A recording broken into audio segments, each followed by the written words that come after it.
ఓం గురుర్బ్రహ్మ గురుర్విష్ణు గురుర్దేవో మహేశ్వర గురుస్సాక్షాత్ పరం బ్రహ్మ తస్మై శ్రీ గురవే నమః. ఓం ఓం నారాయణ నారాయణ. ఈరోజు సోమవారం, అందుకని గీతాభాష్యం చెప్పుదాం.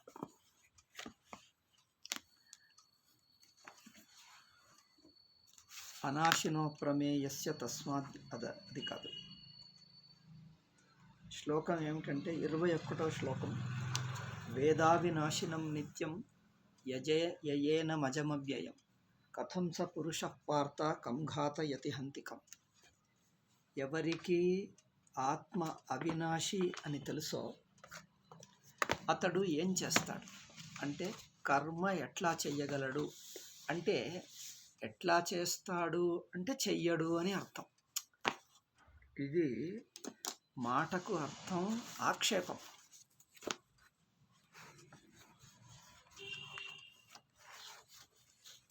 ఇక్కడ ఆక్షేపానికి అర్థం అట్లాంటిది లేదు అని, అంటే చెయ్యడు అని అర్థం.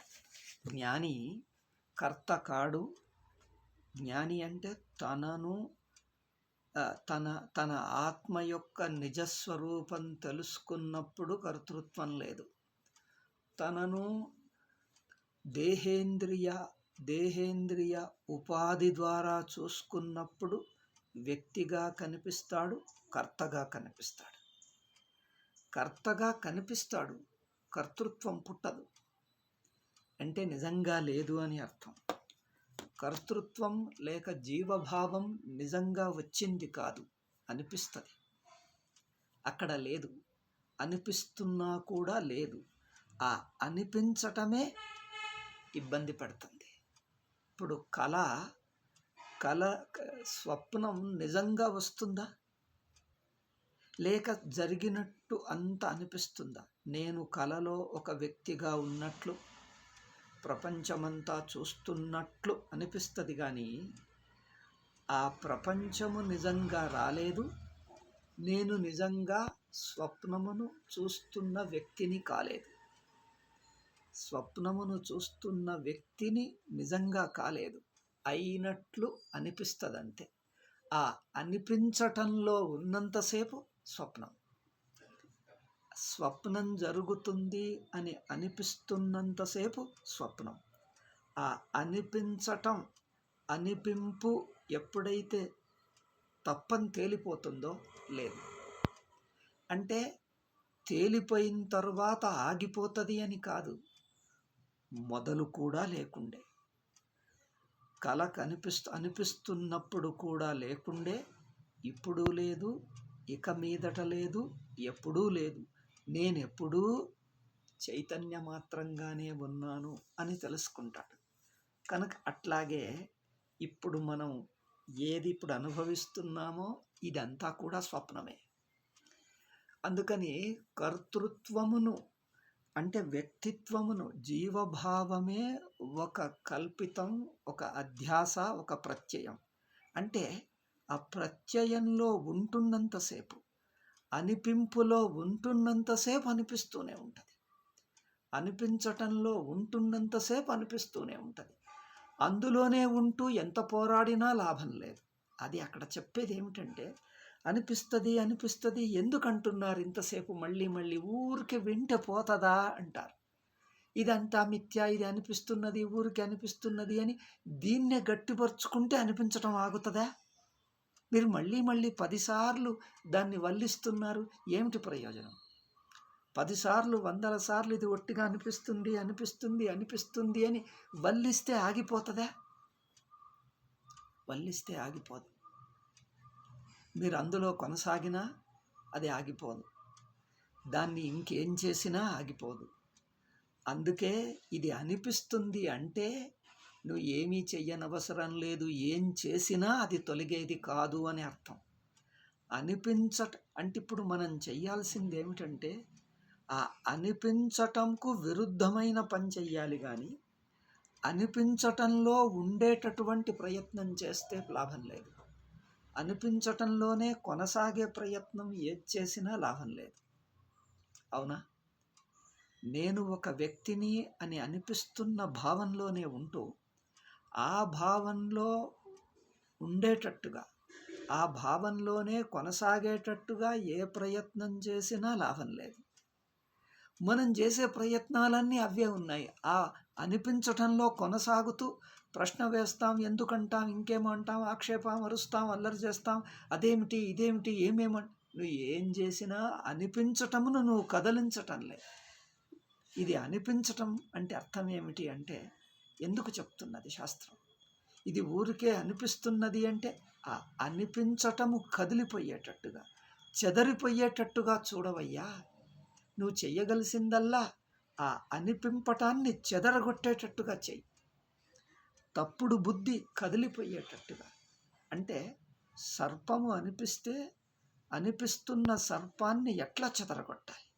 అది తప్పు, అది ఊరికే అనిపిస్తున్నది, నిజం కాదు అని తెలియాలి. అంటే దాన్ని ప్రశ్నించటం కావాలి, దాన్ని మళ్ళీ పరిశీలించటం కావాలి. ఎట్లా పరిశీలించాలి? అందులో పరిశీలిస్తున్న వాడు కూడా అందులో అంతర్భాగమే. ఈ నేను అంటున్న బుద్ధిని కూడా అందులో పెట్టి దాన్ని తెలుసుకుంటున్న తెలివిగా ఉండు. ఆ తెలివికి మొత్తం అవస్థ ఎట్లా తెలుస్తున్నది అంటే, మొత్తం అవస్థ సాక్షికి అథవా చైతన్య ఆత్మకు తెలుస్తున్నది అని చెప్తే దాన్ని ఏం చెయ్యాలి? అవును, మొత్తం ఆత్మకు తెలుస్తున్నది, అయితే ఏం చేయమంటారంట. అదిగో మళ్ళీ అక్కడ ఏం చెయ్యాలో దాని యొక్క తాత్పర్యం ఏమిటో గ్రహించటం లేదు. అంటే సాక్షి దృష్టికి మొత్తం అవస్థ తెలుస్తుంది అంటే అర్థం ఏమిటి? సాక్షి అవస్థలో లేదు అని అర్థం. అట్లా చూడండి దాని ఇవన్నీ చెప్తున్న మాటలను అక్షరార్థం పట్టుకొని కట్టుబడుతున్నారు.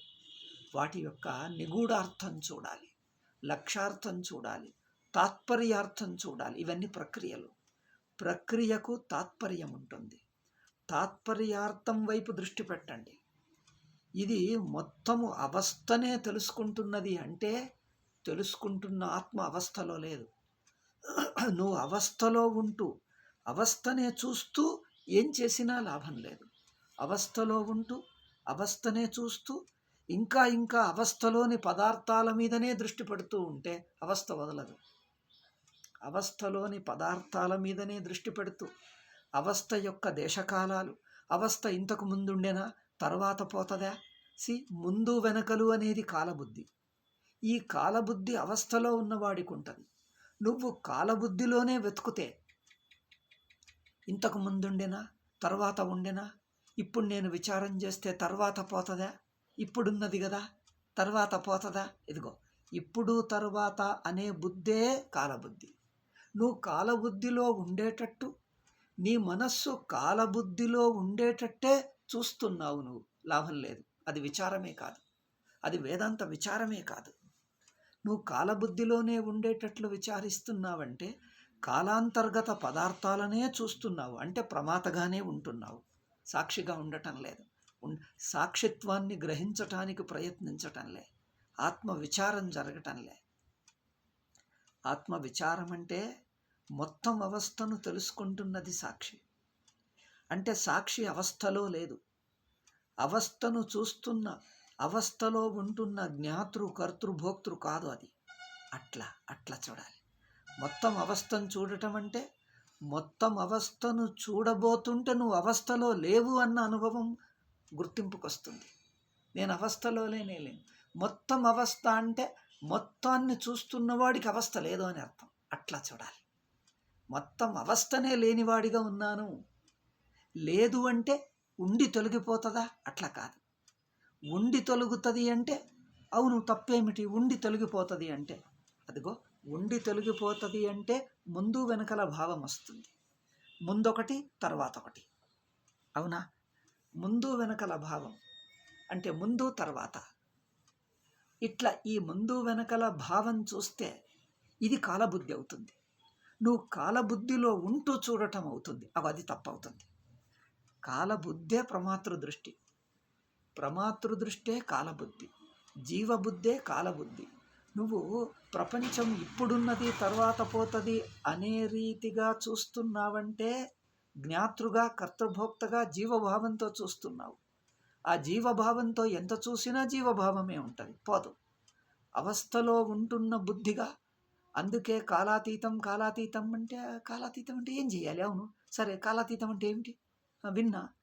కాలాతీతం అంటే అవును విన్నాను, ఇప్పుడు ఏం చేయమంటారు? అదిగో చూడండి, ఎక్కడ పొరపడుతున్నారు. కాలాతీతం అంటే ముందు వెనకలన్నట్టుగా చూడకు. ముందు వెనకలనే కాలబుద్ధే ఏ చైతన్యంకు లేదో. ఏ చైతన్యం ఎప్పుడు చూసినా ఉన్నది ఉన్నది ఉన్నది ఉన్నది అని ఎప్పుడు చూసినా ఉనికి స్వరూపమో, అది ఎప్పుడు అనే ప్రశ్న దానికి అన్వయించదో, ఎప్పుడు అనే ప్రశ్న, ఎప్పుడనే మాట, ఎప్పుడు అనే మాట ఏ చైతన్య ఆత్మకు వర్తించదో, అగో అట్లా ఉంటున్న నిత్య నిరంతరంగా ఉండటమే దాని స్వరూపం. ఉండటమే దాని స్వరూపం. ఎప్పుడు అనే ప్రశ్న దానికి వర్తించదో అట్లా ఉన్నట్టి ఆత్మగా చూడు. అప్పుడేమవుతుంది? కాలం వదిలేశాం, కాల సంబంధమును వదిలేశాం. అక్కడ ఎప్పుడు అనే ప్రశ్న, ఎప్పుడు అనేటువంటిది కాల సంబంధం. ఆ కాల సంబంధం లేనట్టుగా చూస్తున్నాం. కాల సంబంధం లేనట్టుగా చూడటమే కాలాన్ని వదలటం. కాల సంబంధము అన్నట్టుగా ముందు వెనుకలు అంటే తర్వాత, ముందు తర్వాత అంటే ముందు తర్వాత అంటున్న సంబంధ రీతిగా చూడటమే కాలబుద్ధి. కాలబుద్ధిలో చూడటమే ప్రమాతృబుద్ధి, జీవబుద్ధి. కాలమును వదిలి ఉండాలి అంటే ఏం చేయాలంటారు? అదిగో మళ్ళీ ఏదో చెయ్యాలి అన్నట్టు, మళ్ళీ అదొక ప్రయత్నం అన్నట్టు, ఏమో ఇప్పుడున్నది పోయి తర్వాత ఇంకేదో వస్తుంది, అదిగో అట్లా చూడటమే కాలబుద్ధి. అలా చూడటమే కాలబుద్ధి. ఆ కాలబుద్ధిని వదిలి ఉనికి స్వరూపంగా చూడటమే కాలరహితం. ఉనికి అంటే అది ఎప్పుడు అనే ప్రశ్న అక్కడ వర్తించదు. ఎప్పుడనే దానికి వర్తించదు. అది ఎప్పుడనే మాట అక్కడ నిలవదు. ఎప్పుడు అంటే అట్లా ఆ మాటకు అర్థం లేదే, ఆ మాట అక్కడ కుదరదే. ఎప్పుడూ నిరంతరంగా ఉండటమే ఉంటూ ఉండటమే దాని యొక్క స్వరూపమైతే, ఉనికే దాని స్వరూపమైతే ఎప్పుడు అన్న ప్రశ్న అక్కడ కుదరదండి. ఆ ప్రశ్న అక్కడ దానికి నిలవదు, కుదరదు, దానికి వర్తించదు. అట్లా ఎప్పుడు అనే ప్రశ్న దానికి వర్తించదో అది ఉనికి స్వరూపం. అటువంటి ఉనికి కాలరహితం. అట్లా చూడాలి. అయితే సుషుప్తి అంటే జాగ్రత్తకు పక్కకున్నది అని కాదక్కడ. జాగ్రత్తనే కాలరహితంగా చూస్తే అదే సుషుప్తి, అదే జాగ్రత్త. జాగ్రత్త సుషుప్తి రెండు అవస్థలు కాదు, రెండు దృష్టులు, చూస్తున్న తీరు అంతే. సుషుప్తి ఒకటి, జాగ్రత్త ఇంకొకటి అంటే రెండు అవుతాయి. రెండు అయిందంటే కాలబుద్ధి వచ్చేసింది. దేశబుద్ధి కాలబుద్ధిగా చూస్తున్నాం మనం. లౌకికులకు జాగ్రత్త అవస్థ, స్వప్న సుషుప్తి అవస్థ ఉన్నాయి. వేదాంతం వాటిని అవస్థలుగా చూడకు అని చెప్తుంది. జాగ్రత్త అవస్థ ఒకటి, సుషుప్తి అవస్థ ఇంకొకటి. రెండుగా చూస్తున్నావంటే రెండు వృత్తులు అంటే ఏమిటి? అక్కడొకటి ఇక్కడొకటి అంటే అది ఇది, అక్కడ ఇక్కడ అంటే రెండు కాలాలు, రెండు దేశాలుగా చూస్తున్నావు. అదొకప్పుడు ఇదొకప్పుడు, అదొకటి ఇదొకటి, అదక్కడ ఇది ఇక్కడ అంటే రెండు దేశాలన్నట్టుగా, రెండు కాలాలన్నట్టుగా చూస్తున్నావు. ఇట్లా చూస్తే లౌకికుల దృష్టి అంటే అక్కడ ఇక్కడ అదొకటి ఇదొకటి అనిపించటమే అవస్థా బుద్ధి. జాగ్రత్త దృష్టి, జాగ్రత్త దృష్టికే సుషుప్తి ఒక అవస్థ, జాగ్రత్త ఒక అవస్థ. ఈ రెండులా అనిపించటం ఉందే ఇదే జాగ్రత్త. ఈ రెండులా అనిపించటమే జాగ్రత్త అవస్థ. నువ్వు సుషుప్తి అంటే దాన్ని ఇంకొకటి అంటున్నావు. సుషుప్తిని ఇంకొకటిగా చూడటమే జాగ్రత్త అవస్థ. అయ్యో మరి అవును, మరి ఇంకొకటి అన్నావంటే రెండు అయ్యాయి. రెండంటే కాలబుద్ధి, దేశబుద్ధి. ఈ కాలబుద్ధి దేశబుద్ధి రహితమైన స్వతసిద్ధమే సుషుప్తి. అట్లా చూడమన్నా అంటే జాగ్రత్తకు వేరుగా ఇంకొకటి, ఇదిగో ఇంకొకటి కాదు. జాగ్రత్త కంటే ఇంకొకటి, ఈ రెండు బుద్ధులు లేనటువంటిది. జాగ్రత్త ఒకటి, అది ఇంకొకటి. ఒకటి ఇంకొకటి అంటున్న రెండు బుద్ధులు ఎక్కడ లేదో, ఎప్పుడూ ఒకటే ఉనికే ఉనికిగా ఉందో అది సుషుప్తి. ఉనికి మాత్రం సుషుప్తి. ఇక దానికి ముందు వెనకలు లేవు. అది ఇది అక్కడ ఇక్కడ అట్లా రెండుగా లేవు. రెండన్న బుద్ధే జాగ్రత్త అవస్థ. సుషుప్తి ఒకటి, జాగ్రత్త ఇంకొకటి అంటున్న రెండుగా చూడటమే జాగ్రత్త అవస్థ. అది అవస్థా బుద్ధి. సుషుప్తిని అవస్థగా చూడమని అనలే, స్వరూపంగా చూడమని చెప్తుంది. స్వరూపంగా చూస్తే అవస్థ బుద్ధి వదులుతుంది. జాగ్రత్త బుద్ధి వదులుతుంది. గమనిస్తున్నారా? జాగ్రత్త బుద్ధిని వదిలించటం, దేశకాల బుద్ధిని వదిలించటం స్వతసిద్ధ స్వరూపం. ఎప్పుడూ ఉంది, ఇంకంతే. ఉంది ఉంది ఉంది ఉండటమే దాని స్వరూపం. ఎప్పుడు అంటే ఎప్పుడన్న మాటే లేదు అక్కడ. ఎప్పుడన్న మాట అక్కడ నిలవదు. నిరంతరంగా ఉనికి స్వరూపంగా ఉన్న తనకు ఎప్పుడన్న మాటకు అక్కడ అర్థం లేదే. ఎప్పుడనే మాటకు అర్థమే లేకుండా పోతుంది. ఆ మాటనే పనికిరాంది అయిపోతుంది. అట్లా అర్థం లేదు అంటే ఆ మాట పనికిరాందు. ఆ మాట అక్కడ నిలవదు, వర్తించదు, ఎప్పుడూ ఉంటున్నది. అట్లా చూసినప్పుడు దాన్ని సుషుప్తి స్వరూపం అన్నాం. అది దేశకాలం కాదది. అది ఇది అప్పుడు ఇప్పుడు అక్కడ ఇక్కడ అటువంటి సంబంధం లేదు. అప్పుడు ఇప్పుడు ఒక సంబంధం, అది ఇది ఒక సంబంధం, అక్కడ ఇక్కడ ఒక సంబంధం, దేశ సంబంధం, కాల సంబంధం, వస్తు సంబంధం. ఈ సంబంధాలను మింగేసి కూర్చున్నది. ఈ సంబంధాలు దానికి అన్వయించవు, అక్కడ వర్తించవు. స్వతసిద్ధం. అట్లా స్వతసిద్ధ స్వరూపాన్ని సుషుప్తి అని. సుషుప్తి అనేది ఊరికే పేరు. సుషుప్తి అంటే ఒకటి ఒక మీరు ఒకటి. సుషుప్తి అంటే మన మనస్సుతో ఊహించుకునే అనుభవం కాదది. ఇప్పుడు జాగ్రత్త అంటే అర్థమైంది అంటాడు. సుషుప్తి అంటే అర్థమైంది. ఇదిగో అర్థమైంది అన్నావంటే దాన్ని ఒక వృత్తిగా ఊహించుకుంటున్నావు. వృత్తిగా ఊహిస్తే సుషుప్తి కాదు. ఏ వృత్తిగా ఊహలన్నీ ఆగిపోయి తానుగా మిగులుతాడో అది సుషుప్తి. ఏ ఊహకు అందదు. ముందా వెనకన, అప్పుడా ఇప్పుడా, అదా ఇదా అనేటువంటి ఏ ఊహలకు అందదు. అన్ని ఊహలు ఆగిపోయి తాను నిలిచిపోతాడే, ఆ స్వతసిద్ధాన్ని సుషుప్తి అన్నా. అది ఆ స్వతసిద్ధమే తాను మాత్రం ఉన్నాడు. ఎందుకంటే తన ఉనికిని ఎవరూ కాదనలేరు. తన ఉనికిని ఊహించరాదు. తన ఉనికిని ఎప్పుడు అని ఊహిస్తావు? ముందంటావా, తర్వాత అంటావా? తాను అప్పుడున్నాడా, ఇప్పుడున్నాడా? అప్పుడు ఇప్పుడు తనకు వర్తించదు. అది ఇది తనకు వర్తించదు. అట్లా ఇట్లా తనకు వర్తించదు. ఉనికే తాను. ఉనికి తాను అంటే ఇంకంతే. దానికి ఏమనరాదు, దానికి ఏ పేరు పెట్టరాదు, ఎప్పుడు అనరాదు, ఎక్కడ అనరాదు, ఎట్లా అనరాదు, ఏమీ అనరాదు. ఉండటమే తాను. అది స్వతసిద్ధం. ఏదైతే స్వతసిద్ధం అంటే ఒక వృత్తికి దొరకదు, కానీ ఉంది. వృత్తికి దొరకదు, దాని ఉనికిని కాదన రాదు. దాని ఉనికిని కాదన రాదు, వృత్తికి మాత్రం దొరకదు. అది స్వతసిద్ధం. అంటే తానే తాను అంటే మనం ఊహించుకోగలిగింది తాను అనుకుంటాం. ఊహించుకోగలిగింది నేను, తాను కాదది. ఊహించుకోగలిగేది నేను. అర్థమైందండి, నా గురించే చెప్తున్నారు కదా, నేను అంటాడు. ఆ నేను అనేసరికి అది వృత్తి అయింది, అంతఃకరణ వృత్తి అయింది. నేను అనేది వృత్తి ఎందుకు అయింది? నేను కానిది అనేది ఉన్నది. ఇదిగో ఇది అనేది ఉన్నది. ఇది అనేది కాకుండా ఉన్నది కనుక నేనైంది. అవునా? ఇది అనేది కాకుండా ఉన్నది. ఇదిగో నేను ఉన్నది, ఇది ఉన్నది. ఇది ఒకదానికొకటి పరస్పరంగా విడదీసుకుంటున్నాయి. అట్లా చూసేది నేను. ఇది అనేది ఒకటి ఉంది, అది కాకుండా ఉన్నది నేను. అయితే స్వతసిద్ధ ఆత్మ దాన్ని ఇది అనరాదు, నేను అనరాదు. ఇది అనే మాటకు దొరకదు, నేను అనే మాటకు దొరకదు. ఉనికి మాత్రం అనుభవమే. అనుభవం మాత్రం ఉన్నది. ఆ అనుభవాన్ని ఇది అనే వృత్తిగా చెప్పరాదు. ఆ అనుభవం గురించి ఏ వృత్తికి దొరకదు. ఇది అనే వృత్తిగా దొరకదు, నేను అనే వృత్తికి దొరకదు, ఏ వృత్తికి దొరకదు. కానీ అన్నిటికీ ఆధారం అదే. దానివల్లనే సర్వస్వం. అంతా అదే. ఏది తీసుకున్నా అందులోనే కలిసే ఉంది. ఏది తీసుకున్నా అందులో కలిసి ఉన్నది. దాన్ని విడిచి లేదు, దానికి విడిగా లేదు. దాన్ని విడిచి ఏదీ లేదు. నేనన్న బుద్ధికి ఆధారం అదే, నువ్వు అన్న బుద్ధికి అదే ఆధారం. ఆ ఆధారం స్వయం మాత్రం ఏ వృత్తికి దొరకదు. అట్లా చూడండి, స్వతసిద్ధంగా ఉన్నది, ఏ వృత్తికి దొరకదు.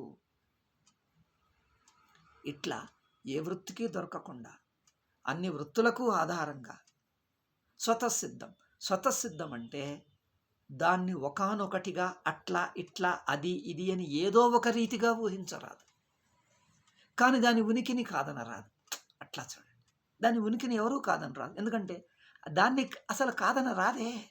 ఏమైనా అనొచ్చు, నువ్వు ఏమన్నా అది ఉండిపోతుంది. నువ్వు ఏమన్నా అనుకో, ఏమన్నా ఊహించుకో, అది దాన్ని పెట్టుకొనే ఊహిస్తాం, దాన్ని పట్టుకొనే ఊహిస్తాం, దాంట్లోనే ఊహిస్తాం. అది లేకుండా అసలు ఆ మాటనే ఉండదు. అది ఆత్మ లేకుండా, స్వతసిద్ధత లేకుండా ఈ మాట నిలవదు అక్కడ. ఆ మాట పనికిరాదు అక్కడ. ఆ మాట వ్యర్థమైపోతుంది. అంత స్వతసిద్ధంగా దాని సిద్ధిని, స్వతసిద్ధం స్వప్రకాశం ఎప్పుడూ ఉంది, ఉండటమే తానే తాను స్వయం సిద్ధం, తాను అంతే. ఇక ఏ వృత్తి అవసరం లేదు. వృత్తి రాని పోని పర్వాలేదు. వృత్తి ఉండొచ్చు, పోవచ్చు, తాను మాత్రం ఉంటుంది. వృత్తి ఉన్నా ఉంటుంది. వృత్తి వస్తే, నేనన్న వృత్తి వస్తే స్వతసిద్ధ ఆత్మ పోదు. చూడండి, నేనన్న వృత్తి ఉన్నప్పుడు స్వతసిద్ధ ఆత్మ పోదు. నేను వృత్తి తొలగినా స్వతసిద్ధ ఆత్మ పోదు. నేను వృత్తి ఉన్నా ఉంటుంది, లేకున్నా ఉంటుంది. నేనన్న బుద్ధి ఉన్నా ఉంటుంది, లేకున్నా ఉంటుంది. నేనన్న బుద్ధి ఉన్నది లేదు, రెండు అదే. రెండిటికి అంటే రెండన్న బుద్ధి లేనిది అని అర్థం. అట్లా చెప్పండి. రెండిటికి ఉన్నది అంటే మళ్ళీ రెండన్నట్టు చూస్తారు అక్కడ. రెండిటికి ఆధారం అంటే ఈ రెండును దానికే పేర్లు. రెండు పేర్లు దానికి స్వయంగా ఏ పేరు లేదు. నువ్వు ఏ పేరు పెట్టుకున్నా దానికే పెడుతున్నావు, కల్పిత పేరు. ఉన్నది అనేది దానికే పేరు, లేదు అనేది దానికే పేరు. రెండు కల్పిత పేర్లు, దానికి స్వయంగా ఏ పేరు లేదు. అట్లా చూడాలి. అవునా? ఉన్నది అంటే జాగ్రత్తగా ఉన్నది.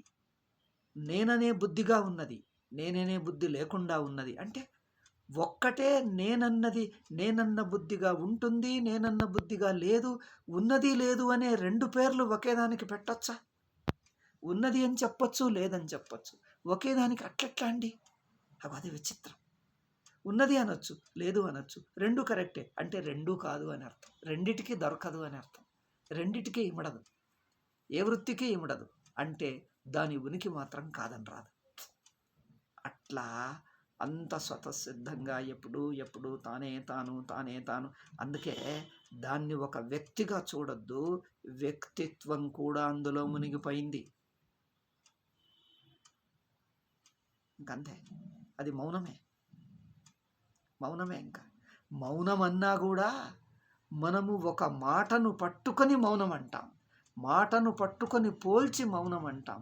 కానీ ఈ మౌనం ఎటువంటిదంటే మాటతో పోల్చే మౌనం కాదు.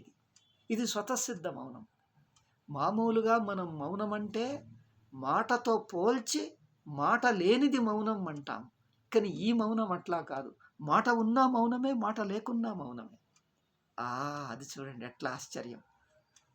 మామూలుగా మనకు తెలిసిన మౌనం ఏమిటి? మాట లేకపోతే మౌనం. అవునా కాదా? మాట లేకపోతే మౌనం, మాట వచ్చిందంటే మౌనం ఆగిపోయింది. అట్లా ఉంటే ఇది లౌకికమైన మౌనం. మాట్లాడుతుంటే మౌనం లేదు, మాట ఆగిపోతే మౌనం వచ్చింది. అంటే మౌనం అనేది కూడా మాటతో పోలిస్తే వస్తుంది. కానీ ఈ స్వతసిద్ధ ఆత్మ, ఈ మౌనము ఆత్మస్వరూపమే మౌనం. అది ఎట్లా అంటే మాట్లాడుతున్నా ఉన్నది, మాట ఆగినా ఉన్నది, మాట ఆగినా అదే, మాట్లాడుతున్నా అదే. చూడండి, మాట్లాడుతున్నా చైతన్యంలో. మాట్లాడుతున్నామంటే ఏమిటి? అదొక తెలివి కదా. మాట్లాడుతున్నాం, మాట అంటే ఏమిటి? అదొక తెలివి, అదొక చైతన్యం. మాట లేదు, అది చైతన్యం. ఆ చైతన్యానికే మాట అని పేరు, మాట లేదు అని పేరు. చైతన్యానికే మాట అని పేరు, మాట లేదు అని పేరు. మాట కూడా చైతన్యమే, మౌనం కూడా చైతన్యమే. అంటే మాట ఆ మౌనానికి అడ్డు రాదు. మాట్లాడుతున్న మౌనం ఉంటుంది, ఇది ఆత్మ మౌనం. ఆత్మస్వరూపమైనట్టి మౌనం మాట్లాడుతూనే ఉంటుంది. మనం అనుకుంటాం మాట్లాడితే మౌనం ఆగిపోయింది కదా, మాట ఆపేస్తే మౌనం వస్తుంది. ఈ మౌనం ఉందే ఆత్మ మౌనం, మాట్లాడితే ఆగిపోదు. మాట ఆగిపోతేనే అది వస్తుంది అని కాదు, మాట్లాడితే ఆగిపోదు. మాట ఆగిపోతేనే వస్తుంది అని కాదు, మాట ఆగిపోనక్కర్లేదు.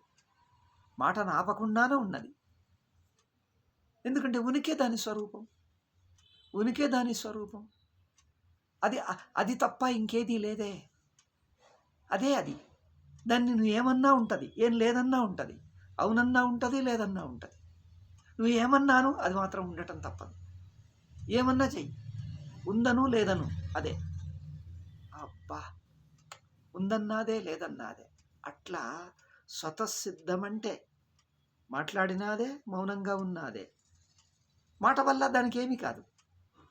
మాట ఆపేసినా దానికి ఏమీ అయిపోదు, కొత్తగా ఏం రాదు. మాట ఆపేస్తే కొత్తగా రాదు. మాట్లాడితే అది ఆగిపోదు, మాట్లాడితే అది మూసుకుపోదు, మాట్లాడితే అది కప్పుకుపోదు, మాట్లాడితే దాన్ని కప్పేసినట్టు కాదు. మాట వచ్చి మౌనాన్ని కప్పదు. అది చూడండి, మనం లౌకిక మౌనం ఉందే, మాట వచ్చిందంటే మౌనం లేదంటాం. లౌకిక మౌనం, మాట ఆగిపోతే మౌనం వచ్చిందంటాం. కానీ ఈ ఆత్మ ఉందే మౌనం, ఇది మాట్లాడుతున్నా ఉంది, మౌనంగా ఉన్నా ఉంది. అంటే అదే మాట, అదే మౌనం. అయ్యో ఇది విచిత్రంగా ఉందే. విచిత్రం అనటం కూడా అదే. ఏమో అర్థం కాలేదు, అదే. అర్థమైంది, అదే. నువ్వు ఏమన్నా అదే. అది లేనిది ఎప్పుడూ లేదు. అట్లా చూడండి. అంటే స్వతసిద్ధం తానే తాను, దాన్ని ఎవరూ కాదనలేరు, కాదనాల్సిన అవసరము లేదు. కాదన్నా కూడా అది ఉండక, కాదన్నా అది ఎక్కడికి పోదు. చూడండి, కాదనలేము అంటే నేను కాదనంట, అన్నాదే ఉన్నది. కాదన్నా అదే ఎక్కడికి పోదు, ఉండనే ఉంటుంది. అంటే నువ్వు ఏం చేసినా చెయ్యకున్నా దాని ఉనికి మాత్రం ఏమీ కాదు. నువ్వు చేసినా చెయ్యకున్నా, అవునన్నా కాదన్నా అది మాత్రం ఉంటుంది. అట్లా స్వతసిద్ధంగా చూడాలి. కాదన్నావు అదే, అవునన్నావు అదే. అంటే మరి దాన్ని అవుననాలా కాదనాలా, ఉందనాలా లేదనాలా, ఏమన్నా అనుకో, అది మాత్రం ఉంటుంది. ఉందని అనుకో అదే, లేదని అనుకో అదే. అయ్యో, ఉందన్నా అదే, లేదన్నా అదే. మరి దాన్ని ఏమనాలండి? ఏమన్నా అనుకో అదే, ఏమనుకున్నా అదే, అన్నా అదే. అంటే దాని ఉనికి అంత సర్వవ్యాపకం, అంత అఖండం, అంత స్వతసిద్ధం. దాన్ని ఎవరు ఏం చేయలేరు. ఏం చేసినా అదే, చేయకున్నా అదే. అందుకని మనం ఏం చెయ్యలేము అంటే, అయ్యో చెయ్యలేమా అంటే, చెయ్యలేకున్నా అదే, చేసినా అదే. నేనేం చేయలేనంటే అదే, చెయ్యలేము అదే, చేస్తున్నా అదే. మరి ఏం చేయమంటారు అదే. నువ్వు ఏ ప్రశ్న వేసినా అదే. అదే ఇన్ని మాటలు మాట్లాడుతుంది, అదే మౌనంగా ఉంటుంది, అదే వింటోంది, అదే మౌనంగా ఉంటుంది. నువ్వు ఏం చేసినా చేయకున్నా అదే. అట్లా చూడండి, స్వతసిద్ధం. స్వతసిద్ధం అంటే అది. దాని ఉనికిని ఎవరూ కాదనలేరు. కాదన్నా అది పోదు, ఆ ఉనికి పోదు. అంటే మరి ఏమక్కర్లే, నువ్వు ఏం చేసినా చేయకున్నా అదే. ఇంత స్వతసిద్ధం. ఆహా, ఉపనిషత్తులు ఇట్లాగే మాట్లాడతాయి. ఇంత స్వతసిద్ధంగా ఉంది, ఎవరూ కాదనలేనిది, తానే తాను స్వస్వరూపం. అందుకని బ్రహ్మని ఎట్లా చెప్పాలండి అంటే, ఇదిగో ఇప్పుడు చెప్తున్నాంగా, ప్రక్రియని. చెప్పరాంది అయినా చెప్తున్నాం. చెప్పే మాటలకు అందదు, పర్వాలేదు, మాటలకు అందదనే చెప్తున్నాం. అయ్యో మరి అందకపోతే ఎందుకు చెప్పటం అని, అందదు అయినా చెప్తున్నాం. అంటే అది అనుభవమే గనక నువ్వు చెప్పినా చెప్పకున్నా ఉండనే ఉన్నది. నువ్వు చెప్పటం వల్ల ఆత్మ తెలిసిందని కాదు, చెప్పకపోతే తెలియదని కాదు. చెప్పినా తెలుస్తున్నది, చెప్పకున్నా తెలుస్తున్నది. ఏది ఎప్పుడూ తెలుస్తూ ఉన్నదో దాన్ని చెప్తున్నామంటే, ఇప్పుడు అర్థమైందండి. ఎప్పుడూ చెప్పకున్నా తెలుస్తుంది, చెప్పినా తెలుస్తుంది. చెప్పినా చెప్పకపోయినా తేడా లేదు. అట్లా ఏ అనుభవం అయితే చెప్తున్నా చెప్పకపోతున్నా ఉంటున్న అనుభవం ఉందో ఆ అనుభవమునే స్వతసిద్ధం. అది నువ్వు దాన్ని ఏమీ చెయ్యవు, చెయ్యకున్నా పర్లేదు, చేసినా పర్లేదు, అదే. అట్లా స్వతసిద్ధంగా ఉంటున్న దాన్ని బ్రహ్మ. మరి అధ్యారోపవాదం అంటే ఇట్లాగే, నేతి అంటే ఇట్లాగే. నేతి అంటే ఏదో తీసేయాలి, నువ్వు తీసినాదే తీయకున్నాదే, అట్లా చెప్పండి. ఎందుకంటే ఏది తీయనవసరం లేదు, ఏది తీసినా ఏమీ కాదు. తీసినాదే తీయకున్నాదే, చేసినాదే చెయ్యకున్నాదే. మన సదాశివ బ్రహ్మేంద్ర గారు అన్నారు చూడండి, సర్వం బ్రహ్మమయం రే సర్వం బ్రహ్మమయం అని ఒక కీర్తన రాశాను. కిం వచనీయం కిమవచనీయం, సర్వం బ్రహ్మమయం రే సర్వం బ్రహ్మమయం అన్నాడు. సర్వం బ్రహ్మమయం రే సర్వం బ్రహ్మమయం, కిం వచనీయం కిమవచనీయం, కిం రచనీయం కిమరచనీయం. ఏం చెప్పాలి, ఏం చెప్పకూడదు, చెప్తే ఉందా, చెప్పకపోతే లేదా, ఏమన్నా అనుకో అదే అది. అట్లా ఉన్న స్వతసిద్ధాన్ని ఏమని అనాలి. ఆ భజన ఒక్కటే అద్భుతంగా చెప్తుంది ఆ మాట. అది మహావాక్యాన్నే చెప్పేస్తుంది, ప్రక్రియనే చెప్పేస్తుంది అది పూర్తిగా. కిం వచనీయం కిమవచనీయం. అందుకని వేదా వినాశనం నిత్యం యయేన మజమవ్యయం. ఇంత అవినాశి అని తెలుసుకుంటే, అవినాశి అంటే నువ్వు ఏం చేసినా చెయ్యకున్నా అదే అది, అంత స్పష్టంగా స్వతసిద్ధమైందని తెలుసుకుంటే ఇంకా ఏం జరుగుతుంది? ఏం జరిగినా జరగకున్నా, చేసినా చెయ్యకున్నా బ్రహ్మే బ్రహ్మ, ఆత్మే ఆత్మ, దానికి ఏమి కాదు, నువ్వు ఏం చేసినా ఏమి కాదు. ఇట్లా అందుకని ఆత్మ అవిక్రియ. ఇది ఈ అయితే ఇక్కడ పూర్వపక్షి ఏమన్నాడంటే, సాధకుడు ప్రశ్న ఏం వేశాడంటే, శిష్యుడు ఆత్మను తెలుసుకుంటే ఆత్మ నిర్వికారము, ఆత్మ అకర్త. అకర్త అంటే మార్పు లేనిది, ఎప్పుడూ ఉన్నది. ఆత్మ ఎప్పుడూ లేనిది అని తెలుసుకుంటే నేను అకర్తని ఎట్లవుతాను అంటాడు. ఆత్మ అకర్త కదా, అవును ఆత్మ అకర్త, ఒప్పుకుంటాను. శిష్యుడేమంటాడు, సరే అకర్త అంటే ఆత్మ నిర్వికారం, ఒప్పుకున్నాను.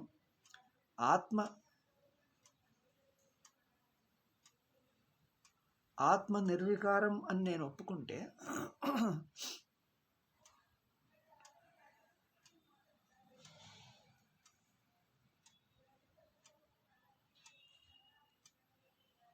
ఆత్మ నిర్వికారం అని ఒప్పుకుంటే,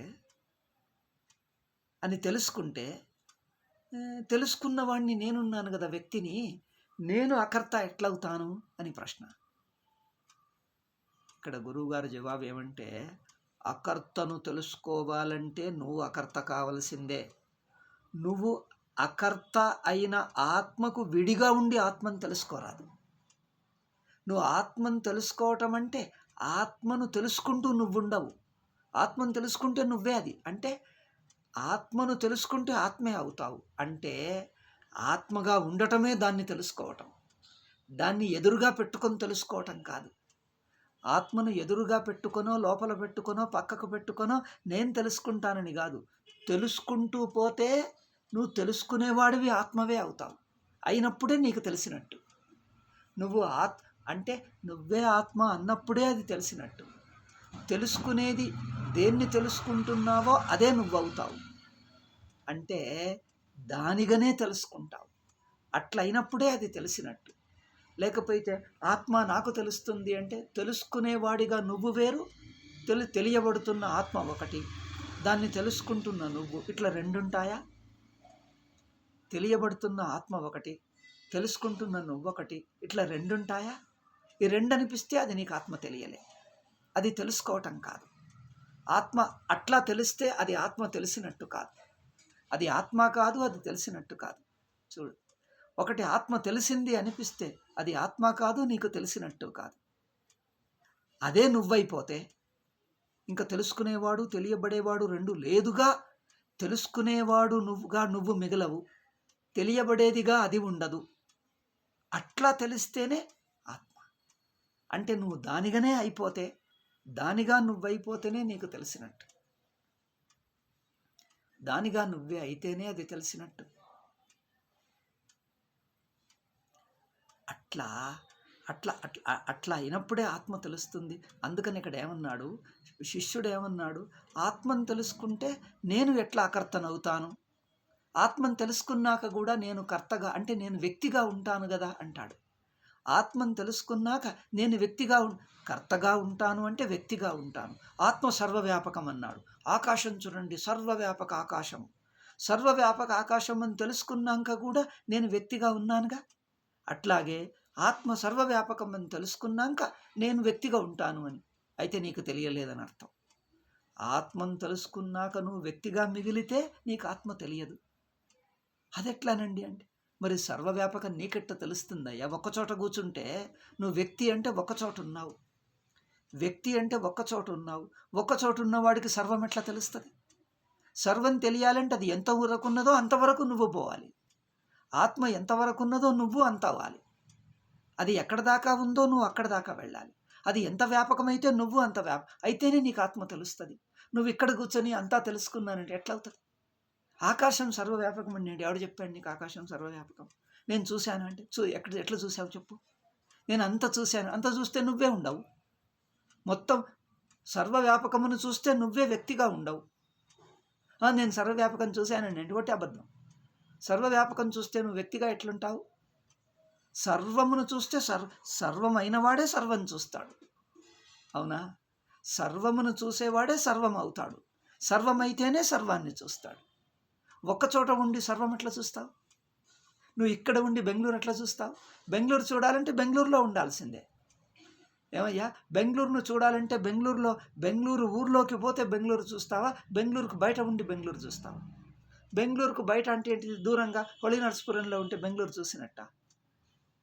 నువ్వు హొళి నరసపురం చూసావా అంటే అవునండి. ఎట్లా అంటే నేనున్నదే హొళి నరసపురం. హొళి నరసపురం చూడాలంటే హొళి నరసపురం ఊర్లోనే ఉండాలి. ఊర్లో ఉంటేనే హొళి నరసపురం కనిపిస్తుంది. నువ్వు బయట ఉంటే హొళి నరసపురం కనిపించదు. అట్లా నువ్వు దేన్ని చూడాలో అదే కావాలి. అది అయితేనే తెలుస్తుంది. నువ్వు దానికి వేరుగా ఉంటే నీకు అది కనిపించదు. అట్లాగే నువ్వు ఆత్మను తెలుసుకుంటే నువ్వు వ్యక్తిగా మిగలవు. అంటే వ్యక్తిగా మిగలకపోవటమే ఆత్మను తెలుసుకోవటం. అట్లా చెప్పండి.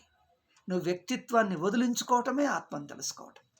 ఆత్మను తెలిస్తే వ్యక్తిగా మిగలవు అనేది ప్రక్రియ. ఆత్మను తెలుసుకుంటే వ్యక్తిగా మిగలవు అనేది ప్రక్రియ. దాని తాత్పర్యం ఏమిటి? నువ్వు ఆత్మగా మిగలకపోతేనే ఆత్మ తెలిసినట్టు. నువ్వు వ్యక్తిగా మిగలకపోతే ఆత్మ తెలిసినట్టు. ఈ రెండు వేరుగావు. రెండొకటే. ఊరికే చెప్పే పద్ధతిలో వేరు. రెండొకటే. తెలుస్తుందా?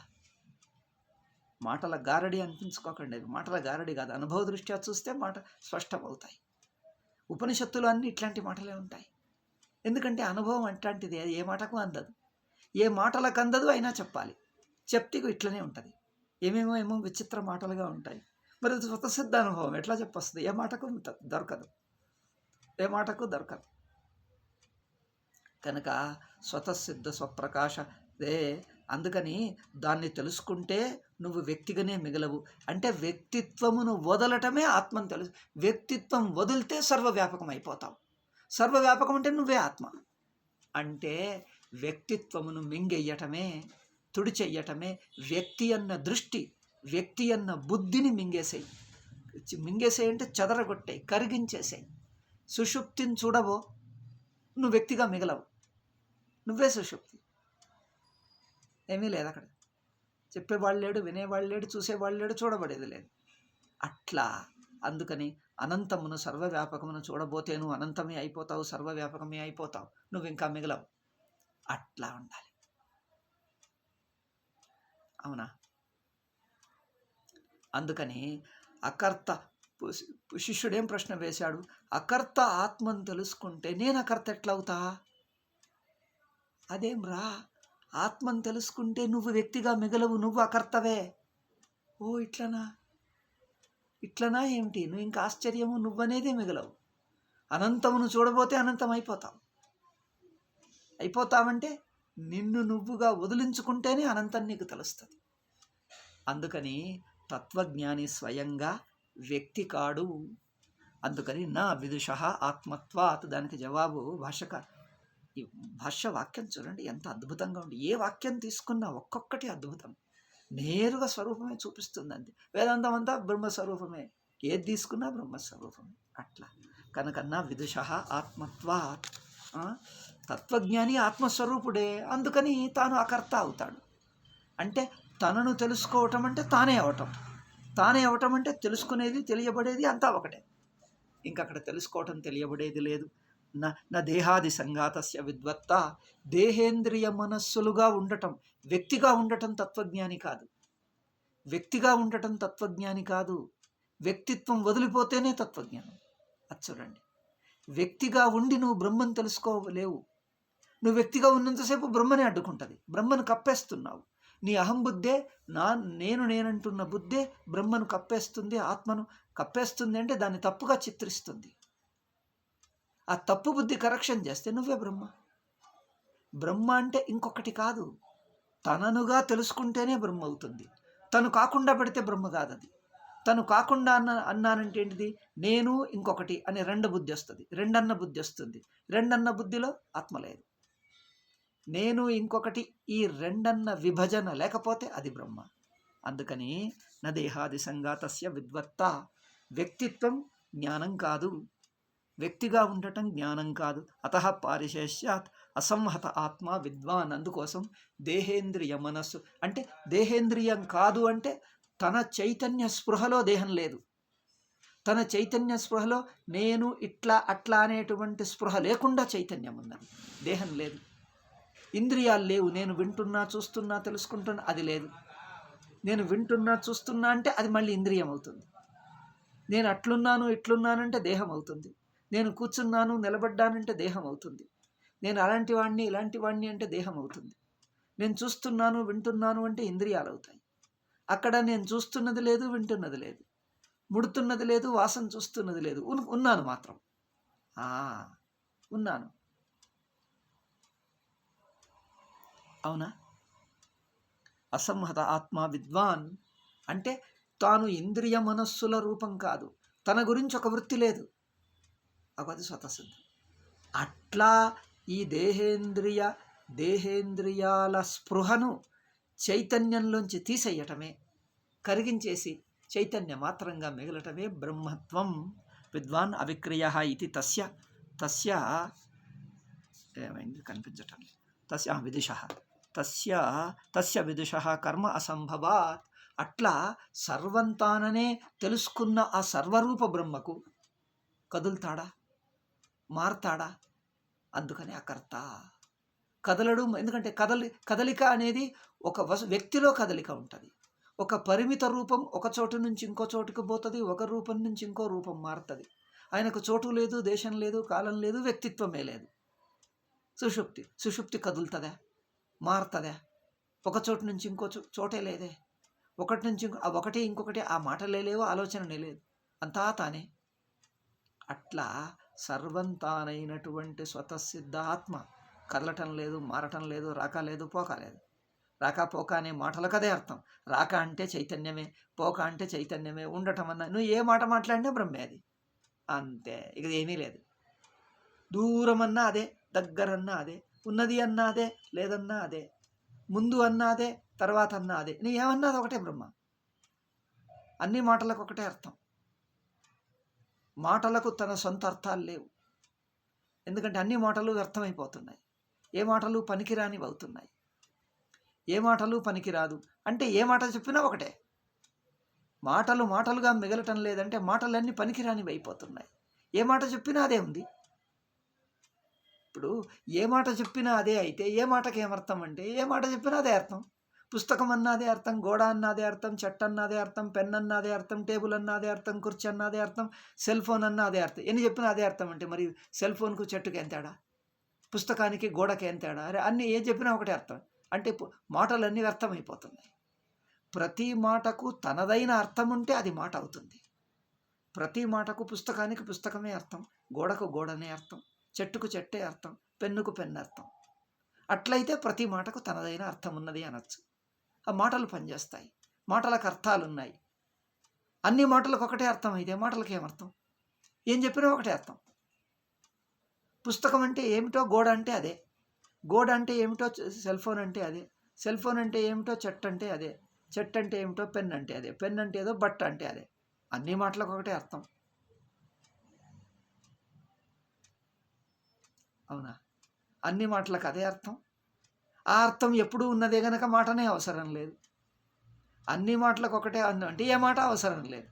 అట్లా అన్ని మాటలకు అదే అర్థం, ఏ మాట అవసరం లేనిది. ఇట్లా ఉంటున్న స్వతసిద్ధ స్వరూపం ఆత్మ. స్వతసిద్ధం అనే మాట కూడా అవసరం లేదు, ఆ మాట కూడా పనికిరాందే. అంటే ఆ మాటకు ఉన్నాం లేకున్నా అదే అర్థం. స్వతసిద్ధం అన్నాదే లేకున్నా అదే. అంటే అన్యబుద్ధిని తీసేయటానికి స్వతసిద్ధం అన్నామని. ఏదైనా అన్ని ఆలోచనలు తీసేయటానికి స్వతసిద్ధం అన్నాం, అంతేగాని స్వతసిద్ధం అనేది ఇంకొక ఊహ కాదు. మిగతా ఊహలన్నీ తీసేయటానికి స్వతసిద్ధం అన్నాం, కానీ స్వతసిద్ధమే ఒక ఊహ కాదు. నువ్వు దాన్ని మళ్ళీ ఊహిస్తే మరి అదొక ఊహనే అయిపోతున్నది. నీకు ఏ ఊహలు వద్దు అని అన్ని ఊహలను తీసేసి తాను మరి ఏ ఊహ మాట్లాడినా అదే.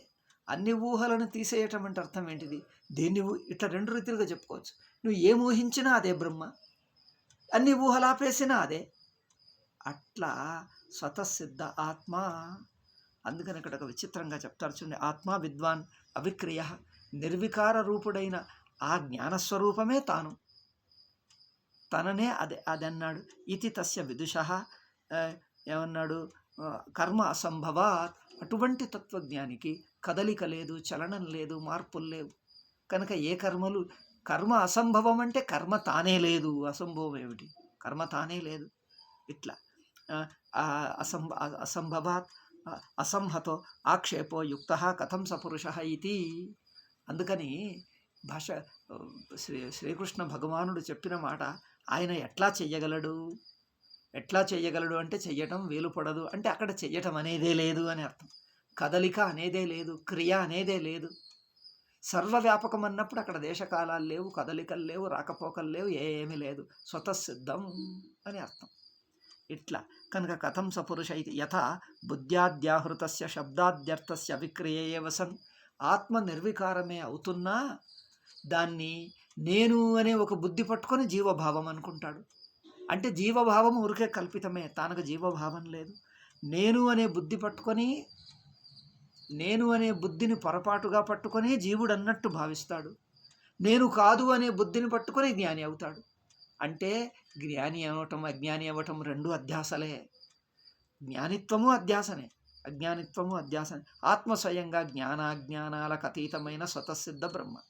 అట్లా అంటే జ్ఞానం అనే అధ్యాస చేస్తే అజ్ఞానం తొలగుతుంది, జ్ఞానం అనే అధ్యాస చేస్తే నాకు తెలియదన్న అధ్యాస తొలగుతుంది, నేనన్న ఒక జీవత్వం అన్న అధ్యాస, నేను ఒక వ్యక్తిని అన్న అధ్యాస తొలగుతుంది. నేను వ్యక్తి కాను అనే అధ్యాస చేస్తే నేను వ్యక్తిని అనే అధ్యాస తొలగుతుంది. అది తొలగిందంటే ఈ అధ్యాస పనికి రాకుండా అవుతుంది. చూడండి, నేను అనే ఒకటి అధ్యాస ఉన్నది, వ్యక్తిత్వ అధ్యాస. నేను వ్యక్తిని కాదు అనే అధ్యాస చేస్తే నేను వ్యక్తిని అన్న అధ్యాస తొలగిపోతుంది. నేను వ్యక్తిని అన్న అధ్యాస తొలగిపోతే నేను వ్యక్తిని కాను అనే అధ్యాస తానే తాను పనికి రాకుండా పోతుంది, అది అనవసరం అయిపోతుంది. నేను అనే బుద్ధిని తొలగించటానికి నేను కాదని చెప్పుకుంటున్నాం. నేను కాదనేది ఏమర్థం అంటే నేనన్న బుద్ధిని తీసేసే వరకే అది పనిచేస్తుంది, అది తీసేసే వరకు అది లేకుండా పోతుంది. అది లేదు ఇది లేదు, స్వతసిద్ధం. ఇట్లా నాకు తెలియదు అన్న బుద్ధి వల్ల నేను బ్రహ్మ కాదు అనిపిస్తే అది అజ్ఞాన వృత్తి. ఇంకా నేనే బ్రహ్మ అంటే నేనే బ్రహ్మ అన్న బుద్ధి కలగదు, నేను బ్రహ్మ కాదు అన్న బుద్ధి తొలగుతుంది, ఇక బ్రహ్మే అన్న బుద్ధి ఉండిపోతుంది. అట్లా నేను బ్రహ్మ కాదు అన్న బుద్ధి తొలగిపోతే ఉండేదేదో తానే తాను. అట్లా అందుకోసం జ్ఞాన వృత్తి కూడా అధ్యారోపితమే, జ్ఞాని అనేది కూడా అధ్యారోపితమే. అజ్ఞాని అనేది ఎట్లా అధ్యారోపితమో, నాకు బ్రహ్మ తెలియదు అనేది ఊరికే అనిపిస్తుంది, అక్కడ ఏమీ లేదు, అది నిజం కాదు. అది నాకు బ్రహ్మ తెలియదు అనేది ఒకటి నిజం కాదు, అయినా నీకు అనిపిస్తుంది కానీ అది నిజం కాదు. నీకు తెలుసు, నీకు బ్రహ్మ తెలుసు. అయ్యో అట్లనా, నాకు బ్రహ్మ తెలుసు, మరి నాకు తెలియదు అనిపిస్తుంది, ఊరికే అనిపిస్తుంది, అందుకే అన్నారు అది పొరపాటు. ఊరికే అంటే ఏంటిది, అది నిజం కాదు, అది పొరపాటు. నీకు బ్రహ్మ తెలుస్తున్నా తెలియదు అనిపిస్తే ఏమనాలి? బ్రహ్మ తెలుస్తున్నా తెలియదు అనిపిస్తే అది నిజం కాదయ్యా, నీకు తెలుసు, నీకు తెలియనే తెలుసు అయినా తెలియదు అనిపిస్తుంది, అది ఒకటి మాట తప్పది. అట్లాగే నాకు తెలియదు అనేది తప్పు అనిపించాలి. ఎందుకంటే నేను ఎప్పుడూ ఉన్నాను, నాకు తెలియదు అనేది తప్పు కాదా అంటే ఆ బుద్ధిమంతుడు, అది బుద్ధిమంత, అది జ్ఞానం. నాకు తెలియదు అనేది ఎట్లా కుదురుతుందండి, నేను ఎప్పుడూ ఉన్నాను కదా, మరి నాకు తెలియదనే మాటకు అర్థం ఏమిటి అంటే అప్పుడు బుద్ధిమంతుడు అయ్యాం. పోయింది, అది నాకు తెలియదనే బుద్ధి పోయింది, తప్పైపోయింది. అట్లా నాకు తెలియదు నేను వేరు అనిపిస్తున్న బుద్ధి తప్పుడు బుద్ధి, అది తప్పుడు బుద్ధిని తప్పు అని చెప్తే జ్ఞానం. ఇట్లా అందుకని రెండు వృత్తులే, రెండు అధ్యారోపితాలే. అజ్ఞానం అధ్యారోపిత, తెలియదు అనేది అధ్యారోపితం అయితే తెలుస్తుంది అనేది అధ్యారోపితం, చివరికి రెండూ లేవు. ఇట్లా ఈ భాష్య వాక్యం చూడండి, ఒక్కొక్క వాక్యం అద్భుతంగా చెప్తారు. ఈరోజు చాలా ఆలస్యంగా మొదలుపెట్టాము, మళ్ళీ కూడా 12:30 అయిపోయింది. నిన్న చెప్పుదాం అనుకున్నా ఎవరో వచ్చారు, ఏదో ఒకటి విగ్రహం, ఆ సమయంకే ఎవరో వస్తారు. నిన్న అంతా రెడీగా పెట్టుకున్నాను, నిన్న ఈ సమయంకి ఎవరో వచ్చేసారు. ఒక్కటి దాకా 2 గంటల దాకా కూర్చున్నారు. ఎక్కడి నుంచో దూర దేశం నుంచి వచ్చారు, ఎక్కడి నుంచో తమిళనాడు నుంచి. ఎప్పుడో నేను నాకు వాళ్ళు 35 ఏళ్ల కింద తెలుసు. వాళ్ళు వచ్చారు, వాళ్ళు అదే టైం వాళ్ళది. ఇంకేం అందుకని నిన్న గీత చెప్పాల్సింది ఆగిపోయింది. సరే, ఇక నుంచి ఏదో ఒకటి ఉపాయం చేద్దాం. వేరే సమయంలో చెప్తే బాగుంటుందో చూద్దాం. పాఠాలు ఆపకుండా సాయంత్రం చెప్తే పర్వాలేదా? సాయంత్రం 7 నుంచి అప్పుడు ఇక ఏ పాఠాలు ఆగకుండా చెప్పచ్చు. మరి ఏదో చెప్పొచ్చండి, అప్పుడు ఇంకే విఘ్నం వస్తుందో తెలియదు, చూద్దాం. సరే, రేపైతే పరిభాష చెప్తాను. ఈరోజు గీతా భాష్యం అయింది. రేపు ఇంకా వేరేదేం డిస్టర్బ్ లేదనుకుంటాను, రేపు చెప్తాను. సరేనా? ఓం శాంతి శాంతి శాంతి.